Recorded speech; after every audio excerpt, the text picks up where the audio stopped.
क़ुर्ब क़यामत की जो बड़ी निशानियां हैं, जो 10 बड़ी निशानियां मेरे आका अलैहिस्सलातु वस्सलाम ने बयान फरमाई, उनमें से पहली बड़ी निशानी मुजद्दिद आज़म, इस उम्मत के बहुत बड़े वली कामिल हुज़ूर अलैहिस्सलातु वस्सलाम की नस्ल पाक से हज़रत सैयदना इमाम महदी रज़ियल्लाहु ताला अन्हु, उनका ज़ुहूर है, उनकी तशरीफ़ आवरी है।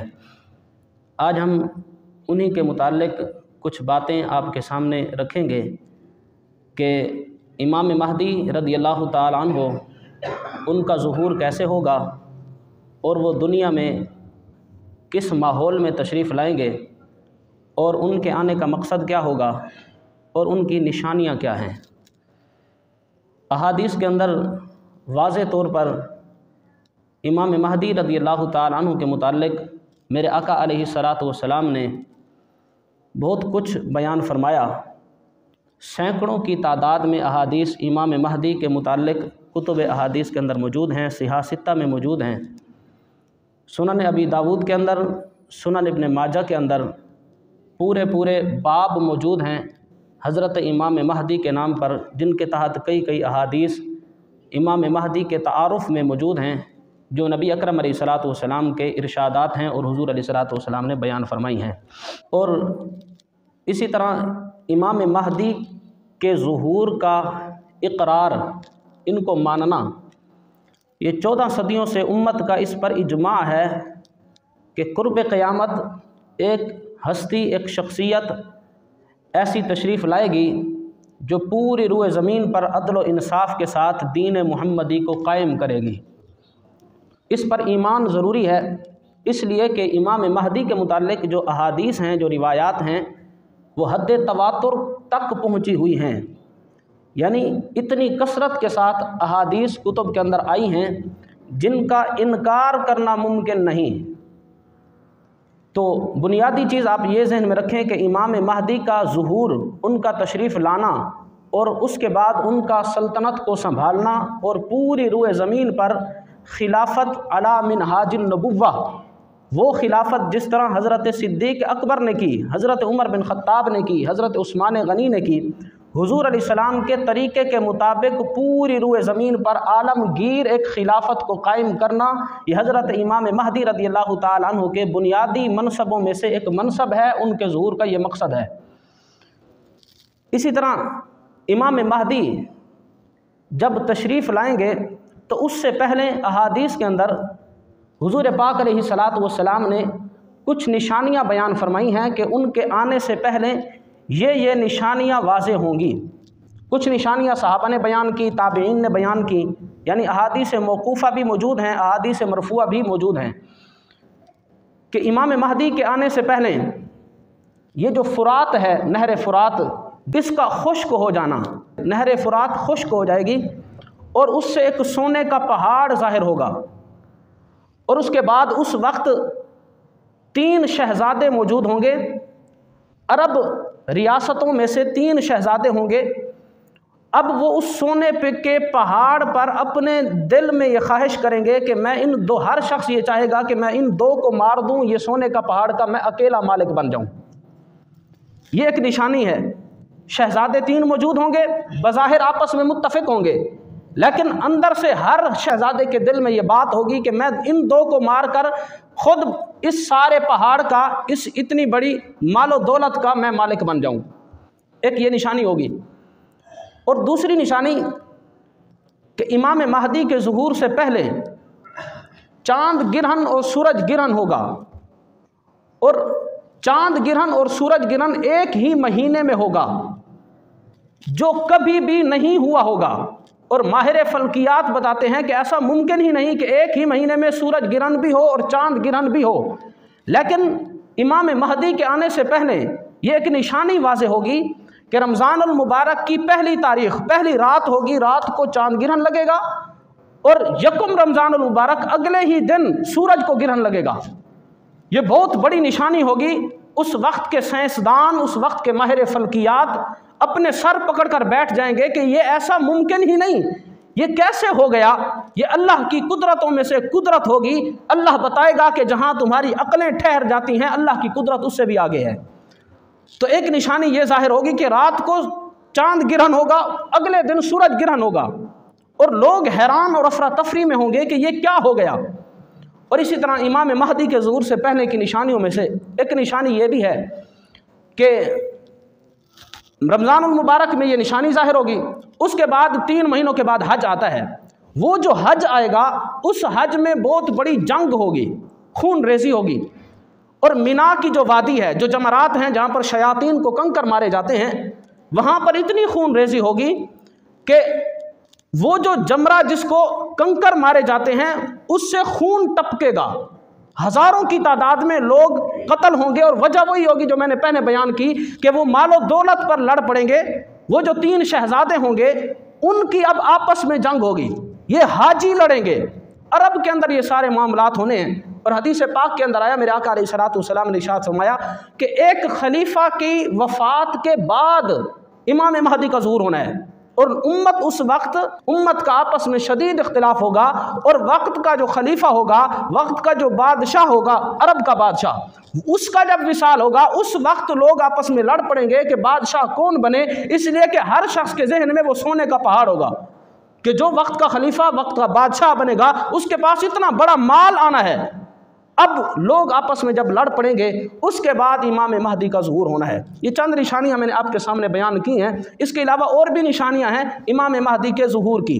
अच्छा, इस मौजू को जो हम बयान कर रहे हैं, इसकी ज़रूरत ये पेश आई कि ये ज़रूरी था आपके सामने बयान करना, क्योंकि अब कुछ फितने ऐसे पैदा हो रहे हैं जो अपने आप को महदी होने का कहते हैं कि मैं महदी हूँ, और महदी होने का दावा करते हैं। हालांकि इमाम महदी से पहले कुछ निशानियां जाहिर होंगी, उसके बाद इमाम महदी का ज़ुहूर होना है। और दूसरी बात यह कि इमाम महदी ने पाकिस्तान में नहीं आना, इमाम महदी ने तुर्की में नहीं आना, किसी भी मुल्क में नहीं आना। इमाम महदी ने उनका ज़ुहूर जो होना है वो बैतुल्लाह में होना है। अहादीस के अंदर वाज़े तौर पर मौजूद है, ना पाकिस्तान में, ना इंडिया में, ना बांग्लादेश में, ना तुर्की में, किसी भी मुल्क में नहीं। उनका ज़ुहूर मक्कातुल मुकर्रमा में होना है, वहाँ पर ऐलान अल्लाह की तरफ से होगा। और दूसरी बात यह कि अल्लाह ऐलान फरमाएगा, अल्लाह की तरफ से ऐलान होगा कि इमाम महदी तशरीफ़ ला चुके हैं, हाजा खलीफतुल्लाहिल महदी, ये अल्लाह के खलीफा इमाम महदी हैं, और इनकी बैत करो। तो ये दूसरी बात कि अल्लाह की तरफ से ऐलान होना है। अगर कोई शख्स खुद ऐलान करता है कि मैं महदी हूँ, उसके झूठा होने के लिए इतना ही काफ़ी है कि वो खुद कह रहा है कि मैं महदी हूँ। इसलिए कि इमाम महदी की निशानियों में से एक बहुत बड़ी निशानी ये है कि वो अपने बारे में खुद ऐलान नहीं करेंगे, उनके मुतालिक अल्लाह ऐलान फरमाएगा, और अल्लाह लोगों के दिलों के अंदर डाल देगा। रूए ज़मीन के औलिया सफ़र करके जाएंगे और जाकर इमाम महदी के हाथ पर बैत करेंगे, और इमाम महदी अपने आप को महदी हो कहलवाने से भागेंगे। हदीस पाक के अंदर है, मैं अभी सुनाता हूँ। ये कुछ बड़ी निशानियां हैं जो इमाम महदी रज़ी अल्लाह ताला अन्हु के ज़ुहूर की हैं। और इमाम महदी की निशानी है कि महदी कौन हो सकता है। कोई दाढ़ी मुंडा, कोई पैंट शर्ट पहनने वाला अपने आप को महदी कहता है, तो ये तो हो ही नहीं सकता। इमाम महदी तो वो होंगे जो पूरी रूए ज़मीन पर रसूलुल्लाह सल्लल्लाहु ताला अलैहि वसल्लम की सुन्नत और आपकी शरीयत के मुताबिक पूरी रूए ज़मीन पर खिलाफत को कायम करेंगे और दीन इस्लाम का झंडा गाड़ेंगे। जो खुद पैंट शर्ट पहनता हो, जिसको इस्लाम की अखलाकियात का पता न हो, वो कहे कि मैं महदी हूँ, ये तो मुमकिन ही नहीं है। और ख़ुद दावा करना किसी मनसब का, ये तो शरीयत के अंदर पसंदीदा ही नहीं है। मेरे आका अलैहिस्सलातु वस्सलाम के पास एक शख्स आया ना, उसने आकर कहा कि या रसूल अल्लाह, मुझे फ़लाँ इलाके का गवर्नर बना दो। हुजूर ने फरमाया, अगर तू मुझसे इस मनसब का मुतालबा न करता तो मैं तुझे गवर्नर बना देता, इसलिए कि तूने मुतालबा किया है। हम उस शख्स को मनसब नहीं देते जो मनसब को चाहता हो। ये तो इस्लाम के अंदर मनसब को चाहना ही जायज़ नहीं है, चाहे जाए कि कोई खड़ा होकर महदी होने का ऐलान करे। तो ये कुछ बातें मैंने आपके सामने रखी। अब हदीस पाक में क्या आता है, सुनन नबी दाऊद के अंदर पूरा बाब मौजूद है किताबुल महदी, इमाम महदी के नाम से। नबी अकरम अलैहिस्सलातु वस्सलाम ने इमाम महदी के मुताल्लिक़ उनका तारुफ़ करवाते हुए इरशाद फरमाया। हज़रत सैयदना अब्दुल्लाह बिन मसूद रज़ियल्लाहु ताला अन्हु इसके रावी हैं। नबी अकरम अलैहिस्सलाम ने फरमाया, लौलम यबका मिनद दुनिया इल्ला यौमुन, अगर दुनिया की मुद्दत ख़त्म होने में एक दिन भी बाकी रह गया तब भी इमाम महदी ज़रूर आएंगे। फरमाया, इमाम महदी का आना दुनिया के इख्तिताम से पहले ज़रूरी है। ये सिर्फ हमें समझाने के लिए कि कोई ये ना समझे कि एक ही दिन में होंगे, उनकी एक मुद्दत होगी, वो खिलाफत को संभालेंगे। हुजूर ने फरमाया अगर एक दिन भी बाकी रह गया हो फिर भी इमाम महदी ने आना है, लतव्वरल्लाहु ज़ालिकल यौम, अल्लाह उसी एक दिन को लंबा फरमा देगा, उसी एक दिन ही को लंबा फरमा देगा। और हुजूर अलैहिस्सलाम ने फरमाया हत्ता यबअसा रजुलन मिन्नी औ मिन अहली बैती युवातिउहु इस्मुहु इस्मी व इस्मु अबीही इस्म अबी। नबी अकरम अलैहिस्सलाम ने फरमाया अल्लाह एक मर्द को ज़ाहिर फरमाएगा जो मेरी अहले बैत में से होगा, हस्बी नस्बी सैयद होंगे, इमाम महदी हस्बी नस्बी सैयद होंगे। और नबी अकरम अलैहिस्सलाम ने फरमाया उसका नाम मेरे नाम के मुताबिक होगा, यानी इमाम महदी का जो नाम होगा वो मोहम्मद होगा, और उसके बाप का नाम मेरे बाप के नाम के मुताबिक होगा, यानी इमाम महदी का नाम मोहम्मद बिन अब्दुल्ला अल महदी होगा।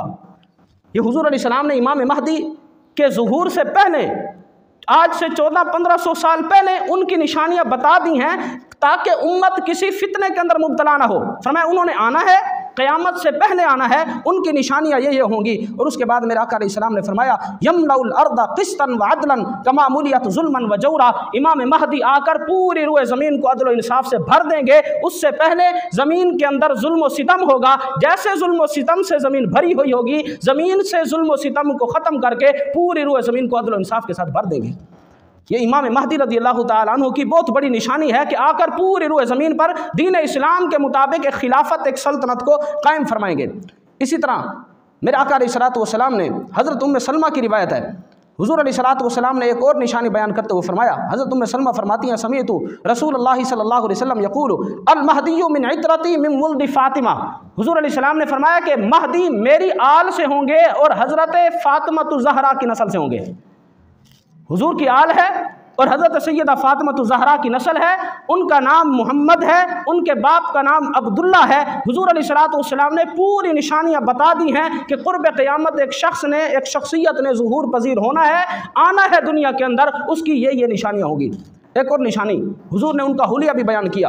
हज़रत सैयदना अबू सईद खुदरी रज़ियल्लाहु ताला अन्हु, ये सारी सुनन नबी दाऊद के अंदर एक ही किताब से मैं आपको हदीसें पढ़कर सुना रहा हूँ। मुख्तलिफ कुतुब अहादीस के अंदर सैकड़ों की तादाद में इमाम महदी के मुताल्लिक़ अहादीस मौजूद हैं। हज़रत अबू सईद खुदरी की रिवायत सुने, मेरे आका अलैहिस्सलातु वस्सलाम ने इरशाद फरमाया अल महदिय्यु मिन्नी, इमाम महदी मेरी नस्ल से होंगे। और हुजूर अलैहिस्सलाम ने फरमाया उनकी पेशानी चमकदार होगी, व अक़नल अनफ़, और उनकी नाक जो होगी वो उठी हुई होगी। ये उनकी खूबसूरती भी, उनकी शक्ल और सूरत और उनका हुलिया भी बयान फरमाया कि उनकी जो पेशानी होगी चमकदार होगी, वाज़े और बड़ी पेशानी वाले होंगे, और उनकी नाक मुबारक उठी हुई होगी, यानी उनका हुलिया भी बड़ा खूबसूरत होगा। शक्ल और सूरत से पता चलेगा कि कोई अल्लाह का वली आ रहा है। इमाम महदी की ये सारी निशानियाँ बयान करने के बाद मेरे आका अलैहिस्सलातु वस्सलाम ने उसके बाद जो बात इरशाद फरमाई कि उनका ज़ुहूर कैसे होना है, उन्होंने आकर दुनिया के अंदर लोगों को उनकी पहचान कैसे होनी है, ये बड़ी हदीस मौजूद है। ये सुने, हज़रत उम्मे सलमा से ही है। नबी अकरम अलैहिस्सलातु वस्सलाम ने इरशाद फरमाया यकूनु इख्तिलाफु इंदा मौति खलीफतिन, एक खलीफा फोत होगा, जो मैंने अभी बयान किया कि एक खलीफा जो कि अरब का खलीफा होगा, पाकिस्तान या किसी और मुल्क का नहीं, अरब का खलीफा, अरब का बादशाह, वो जब फोत होगा, उसका विसाल होगा, तो उम्मत में बहुत बड़ा इख्तिलाफ पैदा हो जाएगा। और उस इख्तिलाफ में मैंने बताया कि वो हज का मौसम होगा, कत्ल व गारत इतना होगा कि कई लोग शहीद हो जाएंगे, मिना की वादी में बहुत बड़ी जंग होगी। उस इख्तिलाफ को हुजूर ने बयान किया कि उम्मत आपस में लड़ पड़ेगी। उसके बाद फरमाया फयखरुज रजुलुम मिनल मदीना हारिबन इलल मक्का, उस वक्त इमाम महदी पैदा हो चुके होंगे और वो मदीनातुल मुनव्वरा में मौजूद होंगे। जब वो देखेंगे कि लोग आपस में लड़ पड़े हैं, अब वो उस लड़ाई से भागते हुए कि कहीं मैं उसका हिस्सा ना बन जाऊं, मदीना को छोड़कर मक्का की तरफ भाग जाएंगे और जाकर वहां छुप जाएंगे। उसके बाद क्या होगा, हुजूर अलैहिस्सलाम ने इरशाद फरमाया फयातीही नासुम मिन अहली मक्का, मक्का के अंदर कुछ लोग मौजूद होंगे। अब ये लोग कौन होंगे? ये पूरी रूए ज़मीन से हिजरत करके अल्लाह के औलिया, और हज़रत अली अल-मुर्तज़ा ने फरमाया कि उनकी तादाद, उन लोगों की तादाद जो सबसे पहले इमाम महदी के हाथ पर बैत करेंगे, उनकी तादाद अहले बदर की तादाद के बराबर होगी, यानी वो 313 होंगे। यह हज़रत अली अल-मुर्तज़ा का कौल है। अब इमाम महदी मदीना को छोड़कर मक्का में आ चुके, मक्का के अंदर आकर इमाम महदी रज़ियल्लाहु ताला अन्हु छुप गए कि मैं किसी उस लड़ाई का हिस्सा ना बन जाऊं। अब मक्का के अंदर वो लोग मौजूद होंगे जो इमाम महदी की तलाश में होंगे, और वो उलमा होंगे, वक्त के बड़े बड़े औलिया होंगे, और आगे हदीस में आ रहा है अब्दाल होंगे। और इस हदीस से यह भी वाज़ेह होता है कि जो लोग औलिया के दुश्मन हैं और माज़अल्लाह ये कहते हैं कि रूए ज़मीन पर औलिया नहीं हैं, इस हदीस से मालूम हुआ ता सुबह क़यामत अब्दालों ने, अल्लाह के औलिया ने बाकी रहना है और उन्होंने जाकर इमाम महदी के हाथ पर बैत करनी है। औलिया का क़याम और औलिया का बाकी रहना ये भी क़यामत की निशानियों में से एक निशानी है कि उन्होंने जाकर इमाम महदी के हाथ पर बैत करनी है और उनकी पहचान करनी है। अगर औलिया ही माज़अल्लाह दुनिया से ख़त्म हो जाए तो इमाम महदी की पहचान कौन करेगा? हर बंदे की बस की बात नहीं होगी। इमाम महदी तो छुप जाएंगे, मदीना में होंगे, वहाँ से भागकर मक्का में आकर छुप जाएंगे। उसके बाद क्या होगा? हुज़ूर अलैहिस्सलातु वस्सलाम ने फरमाया मक्का के कुछ लोग आएंगे इमाम महदी के पास और आकर कहेंगे कि जनाब इस वक्त खलीफा वक्त फौत हो चुके हैं, बादशाह वक्त फौत हो चुके हैं, आप हमें बहुत बड़े अल्लाह के वली लगते हैं, आप अपना हाथ आगे करो, हम आपके हाथ पर बैत करते हैं और आपको बादशाह बनाते हैं। हदीस पाक में आता है इमाम महदी वहुआ कारिहुन, इससे कराहत महसूस करेंगे, भागेंगे और कहेंगे कि मैं तुम्हारा खलीफा क्यों बनूं, मुझे कोई ज़रूरत नहीं है, मैं बस छुप कर अपनी ज़िंदगी गुजारूंगा। उस वक्त फिर इमाम महदी रज़ियल्लाहु ताला अन्हु को बिल आखिर लोग पकड़ लेंगे और एक रिवायत में आता है कि इमाम महदी के सर पर एक बादल का टुकड़ा रूनुमा होगा और उससे आवाज़ आएगी हाज़ा खलीफतुल्लाहिल महदी, ये अल्लाह के खलीफा इमाम महदी हैं, फबायऊहु, इनके हाथ पर जल्दी करो, बैत कर लो। वो जब आवाज़ आएगी और उलमा आकर कहेंगे इमाम महदी को कि जनाब अगर आज आपने हमसे बैत न ली और हमें ना संभाला तो रूए ज़मीन पर जो मुसलमानों की खून रेजी हो रही है उसके ज़िम्मेदार फिर आप होंगे। उस वक्त इमाम महदी डर जाएंगे कि इतनी ज़्यादा खून रेजी का ज़िम्मेदार मुझे ठहराया जा रहा है। फिर इमाम महदी की बैत लोग करेंगे और हदीस पाक के अंदर हुज़ूर अलैहिस्सलातु वस्सलाम के इल्म पर कुर्बान जाएं, मेरे आका ने वो मकाम भी बताया जहाँ पर सबसे पहले उलमा और औलिया हज़रत इमाम महदी के हाथ पर बैत करेंगे। हुज़ूर अलैहिस्सलातु वस्सलाम ने फरमाया फ़बायऊनहु बैन रुक्न वल मकाम, रुक्न यानी हजर अस्वद और मकाम इब्राहीम के दरमियान इमाम महदी को उलमा पकड़ लेंगे और छोड़ेंगे नहीं और कहेंगे कि हाथ फैलाओ, हाथ आगे करो, हमने आपके हाथ पर बैत करनी है। तो हुज़ूर अलैहिस्सलातु वस्सलाम ने फरमाया रुकन और मकाम के दरमियान वहाँ पर उलमा हज़रत इमाम महदी के हाथ पर बैत करेंगे और उसके बाद फिर हर तरफ शोर पैदा हो जाएगा कि इमाम महदी का ज़ुहूर हो चुका, जो खलीफा वक्त जिन्होंने बनना है, रूए ज़मीन पर जिन्होंने अदल इंसाफ कायम करना है, वो तशरीफ़ ला चुके हैं। उसके बाद क्या होगा? मुल्क शाम से एक लश्कर रवाना होगा इमाम महदी के खिलाफ, क्योंकि लोगों को पता होगा कि इमाम महदी जब तशरीफ लाएंगे पूरी रूए ज़मीन पर फतूहात करेंगे और पूरी रूए ज़मीन पर खिलाफत अला मिनहाजिन नबुवा, एक शख्स पूरी रूए ज़मीन का खलीफा होगा और बादशाह होगा। कुछ लोगों को ये बात पसंद नहीं होगी कि हमारी खिलाफतें जाती हैं, हमारी बादशाहतें जाती हैं, हमारे मनसब जाते हैं। अब इमाम महदी के खिलाफ मुल्क शाम से एक लश्कर आएगा। हज़रत उम्मे सलमा रज़ियल्लाहु ताला अन्हा फरमाती हैं नबी अकरम अलैहिस्सलातु वस्सलाम ने इरशाद फरमाया ये जो मुल्क शाम से लश्कर चलेगा, मक्का और मदीना के दरमियान एक मकाम बैदा है, उस वादी में जब पहुँचेगा तो वो वादी फट जाएगी और पूरा का पूरा लश्कर ज़मीन के अंदर चला जाएगा।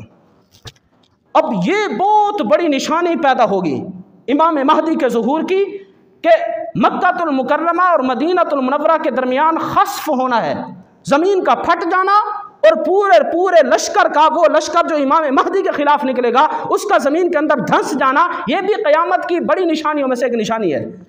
ये काम होगा।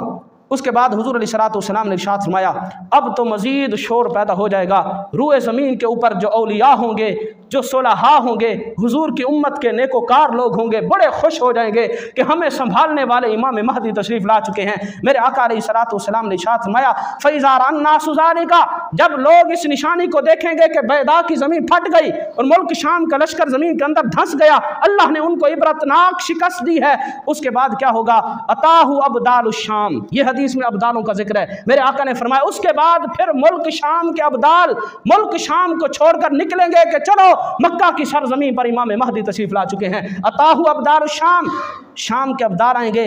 वासाइबु अहल इराक, और अहल इराक के बहुत बड़े लश्कर इमाम महदी की तरफ आएंगे और आकर इमाम महदी के हाथ पर बैत करेंगे। मेरे आका अलैहिस्सलातु वस्सलाम ने इरशाद फरमाया, इमाम महदी रूए ज़मीन को अदल व इंसाफ के साथ भर देंगे। फ़यक़सिमुल माला, जंगे भी करेंगे, माल भी तकसीम करेंगे। वयअमलु फिन्नासी बिसुन्नति नबिय्यिहिम सल्लल्लाहु तआला अलैहि वसल्लम, फरमाया मेरी उम्मत में मेरे उम्मत के नबी की सुन्नत के मुताबिक लोगों के मामलात चलाएंगे और लोगों के ऊपर हुकूमत करेंगे। उसके बाद मेरे आका अलैहिस्सलातु वस्सलाम ने फरमाया, वयुल्क़िल इस्लाम बिजीरानिही इलल अर्द, इस्लाम अपनी गर्दन जमीन पर रख देगा।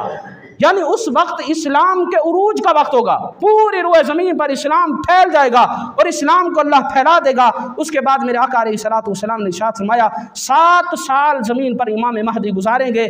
सुम्मा यतवफ़ा, फिर उनका विसाल हो जाएगा। व युसल्ली अलैहिल मुस्लिमून, और मुसलमान उनके ऊपर नमाज जनाजा अदा फरमाएंगे। इसी तरह एक और हदीस सुने, हुज़ूर अलैहिस्सलातु वस्सलाम ने इमाम महदी की इस उम्मत को खुशखबरी अता फरमाई है। ना इमाम महदी की तुम्हें खुशखबरी हो कि महदी इस दुनिया पर तशरीफ़ लाएंगे और आकर रूए ज़मीन के ऊपर अदल व इंसाफ, रूए ज़मीन को अदल व इंसाफ से भर देंगे और अकेला अल्लाह का खलीफा रूए ज़मीन के ऊपर शरीयत मुहम्मदी को नाफिज करके दिखाएगा। हुजूर की शरीयत और दीन इस्लाम जो आसमानों से नाजिल हुआ, इसका मकसद रूए ज़मीन पर इसका निफाज है। अगर हमने ना नाफिज किया, इसका मकसद तो पूरा होना है ना। रूए ज़मीन के ऊपर इस्लाम ने नाफिज होकर रहना है और इस्लाम अपनी ताकत दिखाएगा कि इस्लाम, और लोग फिर उस वक्त बड़े परेशान होंगे कि काश कि हमने इस्लाम का निज़ाम रूए ज़मीन के ऊपर कायम किया होता। तो इस्लाम के अदल और इंसाफ की वजह से जिस तरह आज हम खुश हैं, इतनी सदियां हम परेशानी में गुजार आए हैं, काश के दीन इस्लाम को हम नाफिज कर देते तो हम सारे मुसलमान कितनी खुशहाली में रहते। हुज़ूर अलैहिस्सलातु वस्सलाम ने बयान फरमाया उबश्शिरुकुम बिल महदी, मैं तुम्हें इमाम महदी की खुशखबरी देता हूँ। हुज़ूर अलैहिस्सलाम ने फरमाया कि मेरी उम्मत के अंदर इख्तिलाफ पैदा हो जाएगा, ज़लाज़िल आएंगे, उसके बाद एक शख्स पैदा होगा जो अदल व इंसाफ के साथ पूरी रूए ज़मीन को भर देगा। उसके बाद मेरे आका अलैहिस्सलातु वस्सलाम ने फरमाया वयरदा अन्हु साकिनुस समा व साकिनुल अर्द, इमाम महदी से आसमान में रहने वाली सारी मखलूक खुश होगी और ज़मीन में रहने वाली भी सारी मखलूक खुश होगी। ज़मीन और आसमान के लोग खुश होंगे कि इमाम महदी ने रसूलुल्लाह की शरीयत को बतौर दीन नाफिज कर दिया है, हर कोई खुश होगा। उसके बाद मेरे आका अलैहिस्सलातु वस्सलाम ने फरमाया इमाम महदी बराबर माल गनीमत भी तकसीम करेंगे, लोग अमीर हो जाएंगे। और इस हदीस में हुज़ूर ने फरमाया लोगों के पास बज़ाहिर भी माल होगा और उनका दिल भी अमीर होगा, कोई रूए ज़मीन पर फ़कीर नहीं रहेगा, किसी के पास माल और दौलत की कोई कमी नहीं होगी। यहाँ तक के इमाम महदी ऐलान करेंगे हत्ता यामुरु मुनादियन युनादी, इमाम महदी का निदा देने वाला एक बंदा होगा जो आवाज़ लगाएगा और कहेगा मन लहू फी मालिन हाजा, कोई है रूए ज़मीन पर जिसको माल की ज़रूरत हो, हमारे पास इतना माल वाफिर मिकदार में मौजूद है, कोई हमसे मांगता ही नहीं। इमाम महदी फरमाएंगे कि जा ऐलान कर क्या कि किसी को हो मालो दौलत की हाजत तो हम देने के लिए तैयार हैं। मेरे आका अलैहिस्सलातु वस्सलाम ने इरशाद फरमाया कोई बंदा भी नहीं आएगा, हर किसी के पास इतना वाफिर मिकदार में माल होगा, हर बंदा अमीर होगा, इसलिए कि अदल व इंसाफ होगा, हर किसी को उसका हक मिलेगा, अदल व इंसाफ और दीन इस्लाम और शरीयत का निफाज होगा। हुजूर ने फरमाया कोई भी उस वक्त गरीब नहीं होगा, कोई भी नहीं निकलेगा, एक शख्स निकलेगा, इल्ला रजुलन वाहिद, एक शख्स आएगा और वो चाहेगा कि मुझे माल मिल जाए, आएगा और आकर इमाम महदी को कहेगा कि हाँ मैं हूँ, मुझे कुछ अता फरमाएं, आपने ऐलान किया है कि किसी को चाहिए तो ले लो, मैं आ गया हूँ। इमाम महदी कहेंगे कि जाओ हमारे खाजिन के पास, जो वज़ीर ख़जाना है उसके पास जाओ, जो चाहिए उसको मेरा नाम कहो तुम्हें माल देगा।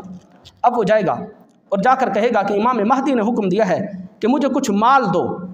तो वो खाजिन क्या कहेगा, वो कहेगा कि वो माल पड़ा है, जितना चाहिए उठा ले, कोई हिसाब नहीं, इतना वाफिर मिकदार में माल है, लेने वाला ही कोई नहीं है।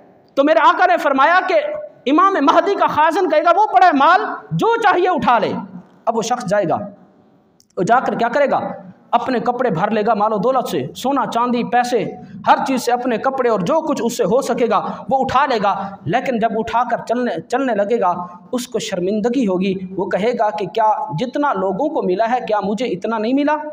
हर शख्स उसी पर राज़ी है जितना इमाम महदी ने उनको अता किया है। मैं इतना बड़ा लालची कि मुझे वो भी मिल गया, फिर मजीद माल लेने के लिए आ गया। हुजूर ने फरमाया उसको शर्मिंदगी होगी, नादिमा, वो शर्मिंदा होगा, नादिम होगा कि मैंने ऐसा क्यों किया। उसके बाद दोबारा जाएगा, वो माल उसने उठाया होगा, इमाम महदी के पास जाएगा और जाकर कहेगा कि जनाब मैंने ये माल लिया था, मैं ये वापस करना चाहता हूँ। इमाम महदी हुजूर की आल से होंगे, हुजूर की नस्ल मुबारक से होंगे, हसनी हुसैनी सैयद होंगे, हुजूर के नाम पर उनका नाम होगा। वो अब कितनी बड़ी बात करेंगे। इमाम महदी उनको कहेंगे कि देखो, हम जिसको कुछ अता कर दें हम कभी वापस नहीं लेते, हमने तुम्हें दे दिया है। और हुजूर अलैहिस्सलातु वस्सलाम की नस्ल मुबारक की आदत है कि किसी को कुछ अता कर दें तो वापस नहीं लेते। उसके बाद मेरे आका अलैहिस्सलातु वस्सलाम ने इरशाद फरमाया कि इमाम महदी उसके बाद जाएंगे इस्तंबुल, कुस्तुनतुनिया का जिक्र आता है, जो तुर्की का इस वक्त दारुल खिलाफा है, इस्तंबुल जिसको कहा जाता है। उस वक्त वो वक्त होगा कि इस पर काफिरों का कब्जा होगा, काफिर दोबारा इस पर गालिब आ चुके होंगे। इमाम महदी उसके बाद इस्तंबुल को सबसे पहले फतह करेगा। इमाम महदी का लश्कर सबसे पहले उसको फतह करेंगे। बिलाद रूम और बिलाद शाम जितने भी ममालिक हैं उन सब को फतह करेंगे, बैतुल मक़दिस को फतह करेंगे, और बैतुल मक़दिस इमाम महदी का दारुल खिलाफत बनेगा, वहाँ पर आपकी हुकूमत कायम होगी। जब वो फतह हो जाएगा उसके बाद फिर शैतान ऐलान कर देगा, शैतान लोगों के दिलों के अंदर डाल देगा कि दज्जाल आ गया, दज्जाल आ गया, भागो दज्जाल आ गया। शैतान चाहेगा कि इमाम महदी का जो लश्कर है वो कहीं ना कहीं से बिखर जाए, और वो जो बिलाद शाम और बिलाद रूम और मशरिक के ममालिक को जो फतह कर रहे हैं और ऐसा ऐसा उनका गलबा हो रहा है, लोग भाग जाएं और ये फतूहात उनको नसीब ना हो। जब ये शोर होगा लोग इमाम महदी के पास आएंगे कि जनाब दज्जाल आ गया, उनका मुकाबला करना है, अब क्या करें। तो हुजूर अलैहिस्सलातु वस्सलाम ने इरशाद फरमाया, इमाम महदी फिर पूरी तहकीक करेंगे, पता चलेगा दज्जाल तो नहीं आया, ये शैतान की आवाज़ थी, शैतान लोगों को फितने के अंदर मुब्तला करने के लिए सब कुछ कर रहा था। बहरहाल उसके बाद इमाम महदी की खिलाफत पूरे अरब के ऊपर छा चुकी होगी। उसके बाद इमाम महदी फिर इस्तंबुल की तरफ आएंगे और आकर ये बैतुल मक़दिस के अंदर आकर आप इसको खिलाफत को संभालेंगे, और उसके बाद दज्जाल का ज़हूर भी हो जाएगा। पहले शैतान का था, उसके बाद दज्जाल बज़ाहिर आ जाएगा और हकीकत में दज्जाल आ जाएगा, और दज्जाल के जो मामलात हैं इंशाअल्लाह हम कभी बयान करेंगे। उसके बाद क्या होना है, मेरे आका अलैहिस्सलातु वस्सलाम ने इरशाद फरमाया कि दमिश्क की जामे मस्जिद के अंदर इमाम महदी मौजूद होंगे और फजर की नमाज का वक्त होगा, इकामत कही जा चुकी होगी और वो फजर का और सुबह का वक्त होगा। उस वक्त अल्लाह के पैगम्बर हज़रत जनाबे ईसा रूहुल्लाह, जिन्होंने क़ुर्ब क़यामत दुनिया पर तशरीफ़ लाना है, वो चौथे आसमान से नुज़ूल फरमाएंगे और दो फरिश्तों के परों के ऊपर उन्हें हाथ रखा हुआ होगा, जर्द रंग के कपड़े पहने हुए होंगे। इस हाल में दमिश्क के जामे मस्जिद जो शर्की मीनारा होगा, उस मीनार पर आपका ज़हूर होगा और आपका नुज़ूल होगा। हज़रत ईसा ज़मीन पर तशरीफ़ लाएंगे और मेरे आका का कितना प्यारा फरमान मौजूद है। हुज़ूर अलैहिस्सलातु वस्सलाम ने फरमाया, ए लोगो, उस वक्त तुम्हारा क्या हाल होगा जब बनी इसराइल का एक अजीम शान नबी दुनिया पर तशरीफ़ ला चुका होगा, लेकिन तुम में से मेरी उम्मत का एक अजीम शख्स होगा जो हज़रत ईसा की भी इमामत करवाएगा। उस वक्त जो फजर की अजान और इकामत हो चुकी होगी, हज़रत ईसा ज़मीन पर तशरीफ़ लाएंगे और हज़रत इमाम महदी कहेंगे कि जनाब मुसल्ला तैयार है, लोग मौजूद हैं, फजर की इमामत करवाएं, आप जमात करवाएं। हज़रत ईसा रूहुल्लाह आप इरशाद फरमाएंगे कि देखो ए महदी, इकामत तुम्हारे लिए कही गई है, हक भी तुम्हारा बनता है कि मुसल्ला इमामत पर तशरीफ़ लाकर तुम लोगों को इमामत करवाओ और नमाज पढ़ाओ। मेरे आका ने फरमाया, क्या शान होगी तुम्हारी, मेरी उम्मत की शान अल्लाह इस तरह ज़ाहिर फरमाएगा कि बनी इसराइल का अजीम शान हज़रत ईसा रूहुल्लाह दुनिया पर तशरीफ़ ला चुके होंगे, उसके बावजूद मेरी उम्मत का एक वली कामिल मुसल्ला इमामत पर खड़ा होकर लोगों की इमामत करवा रहा होगा। ये खातमुल औलिया हज़रत इमाम महदी रज़ियल्लाहु ताला अन्हु की अज़मत और शान है। उसके बाद फिर दज्जाल तो चूँकि आ चुका होगा, फजर की नमाज के बाद सारे मामलात हज़रत इमाम महदी इमाम हज़रत ईसा को बताएंगे कि ये मामलात हैं, रूए ज़मीन पर ये मसाइल हैं, और दज्जाल भी आ चुका है, उसका मुकाबला भी करना है। हज़रत ईसा रूहुल्लाह की शान ये होगी कि उनकी सांस के अंदर अल्लाह ऐसी खुशबू पैदा कर देगा कि जब वो सांस लेंगे दज्जाल पिघलना शुरू हो जाएगा, दज्जाल ख़त्म होना शुरू हो जाएगा। और मेरे आका अलैहिस्सलातु वस्सलाम के इल्म पर भी कुर्बान जाएं, हुजूर ने वो जगह भी बताई है जिस जगह पर हज़रत ईसा रूहुल्लाह दज्जाल का मुकाबला करके उसको कत्ल करेंगे। मकाम लुद ये बैतुल मक़दिस के करीब एक जगह है। हुज़ूर अलैहिस्सलाम ने इरशाद फरमाया, बिल आखिर हज़रत ईसा रूहुल्लाह, हज़रत जनाब ईसा अलैहिस्सलाम दज्जाल का पीछा करेंगे और उनके हाथ में नेज़ा होगा। दज्जाल आगे भागेगा, हज़रत ईसा उसके पीछे होंगे। उसके बाद पीछे से नेज़ा मारकर दज्जाल को उस मकाम लुत पर हज़रत ईसा अलैहिस्सलाम फिन्नार करेंगे। बहरहाल ये क़यामत की जो बड़ी बड़ी निशानियाँ हैं, इनको आपके ज़हन में होना चाहिए और पता होना चाहिए कि क़ुर्ब क़यामत किन किन निशानियों का ज़ुहूर होना है, ताकि हम बड़े बड़े फितनों से महफूज रह सकें। दुआ है कि रब ताला हम सबको हुजूर की मोहब्बत नसीब फरमाए।